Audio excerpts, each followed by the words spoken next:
Hello Muggles and welcome back to my Harry Potter kitchen, the YouTube series where I am baking my way through the Harry Potter books and making a recipe for all the magical food and drink featured inside.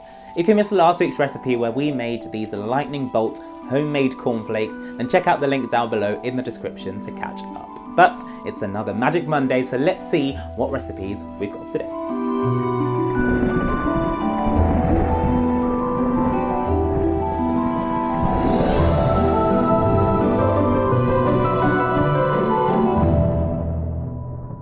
If, like me, you love Harry Potter and you want to see more from my Harry Potter kitchen, then make sure you hit that subscribe button and click on the notification bell so you get an alert every Monday when there is a brand new video.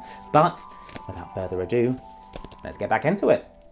Right, so last week they were hiding out in a hotel, but somehow Harry still managed to get a letter delivered to his hotel room. So this person obviously is a bit of a stalker. Vernon, I think that was the final straw. He's gone pretty mad, so now the family are back in the car and now they're in a boat going off to an island where hopefully, or so he thinks, no one can find them. But I think I've just seen our next recipe. Uncle Vernon's rations turned out to be a packet of crisps each and 4 bananas. Let's get to the crisp factory.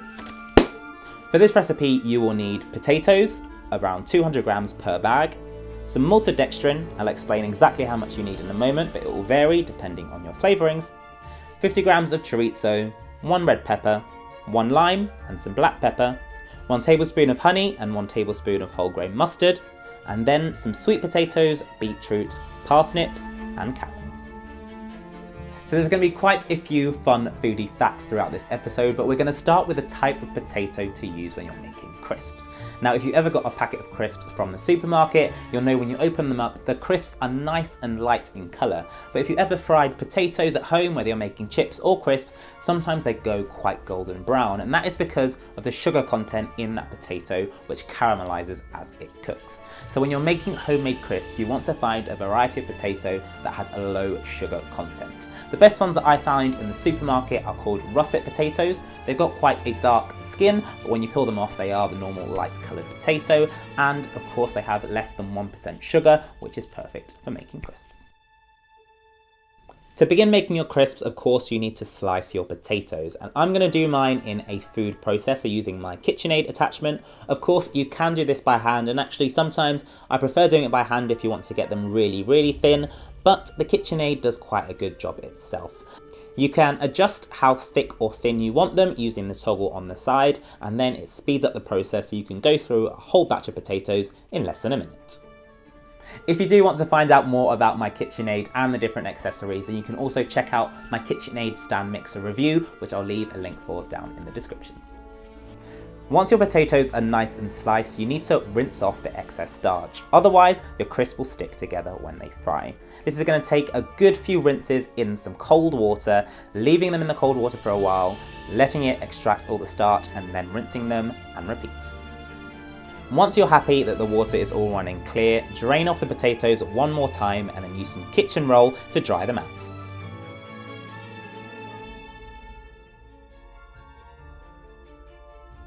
Now, to add a bit of Hogwarts fun into this recipe, I'm flavouring the different batches of crisps inspired by our Hogwarts houses. For this, I'm going to make Gryffindor, chorizo and red pepper crisp. Slytherin get lime and black pepper.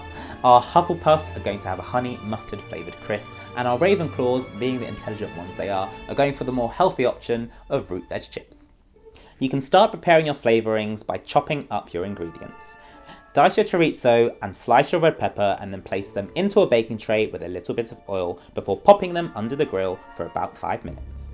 We want the juices to run for our flavours, so don't overdo it too much, but once you're happy, take them out and let them cool. For our Slytherin crisp, we're just going to juice 1 lime and then place some black pepper in a bowl as well. Our honey mustard Hufflepuffs is really simple too. All you need to do is blend together your honey and mustard into a smooth consistency.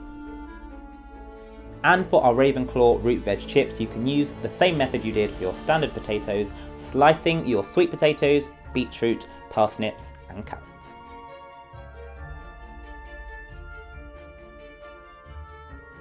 Now, the next bit of foodie science is how we turn these quite liquidy flavours into a light dust that we can spread over our crisps. And for that, we're going to use a bulking agent called maltodextrin.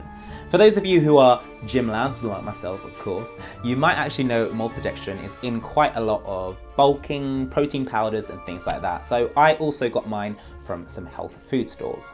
Now the amount of this that you need to use will depend on how liquidy your flavourings are. What you want to do is add some maltodextrin into a bowl and then slowly pour in your flavourings, whisking it through until you get a nice fine powder.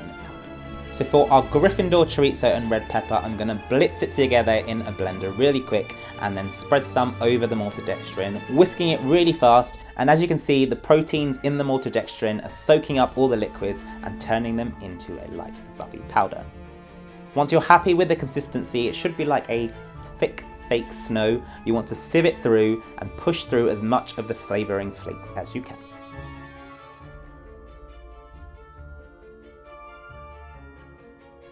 Repeat the process for your lime and black pepper, your honey mustard,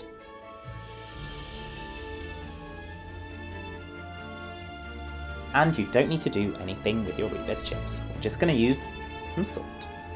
Of course, the last stage is to fry your potatoes, and for this we're actually going to use a slightly higher temperature than we usually would when we are frying food, and that's because we want it to be as quick as possible so it spends less time soaking up all the oil and more time going nice and crisp. Heat some sunflower oil on high for about 5 minutes. You can then use one slice of your potatoes to test. By dropping it in, it should bubble straight away and then start to go golden in about 1 minute. Once you're happy with your tester, you can repeat the process with the rest of your crisps. You want to do these in quite small batches so they've got room to breathe and fry on their own. Keep moving them around so they don't stick, and once they're nice and crisp, take them out and place them onto a plate with some kitchen towel to soak up the excess oil. Now, to give our maltodextrin flavourings the best chance of sticking to each of the crisps, you want to do this in small batches and flavour them while they're hot. Add your crisps into a bowl and then sprinkle over some of your flavourings and give it a good toss through. You can tell you've got the right ratio of flavourings to maltodextrin as you'll be able to smell all those great flavours coming through, especially with the honey mustard. Repeat the process for your Gryffindor chorizo and red pepper, Slytherin lime and black pepper, and Hufflepuff honey mustard crisps. For the Ravenclaw root veg crisps, we're going to fry them in exactly the same method, but they tend to have more water content, so we're going to fry them for a little bit longer just to make sure they are nice and crisp throughout. Once you're happy with the fry, again take them out, place them onto some kitchen towel, and these are going to go into a bowl with a little bit of salt before we give them one final toss. You could bag these up individually if you want to keep them for a picnic or a Harry Potter party, but I love crisps, so I'm going to put them on a platter and eat them all myself. So there you go, another homemade recipe for a treat that we're all too used to buying in a bag and probably have never thought about making ourselves. So why don't you give it a go and let me know how they turn out. Leave me a comment down in the descriptions or send me a picture on Instagram or Twitter. That is all for this episode, but if you want to see more, then make sure you hit that subscribe button and click on the notification bell so you get an alert every Monday when there's a brand new video. That's all for now, but I will see you next week.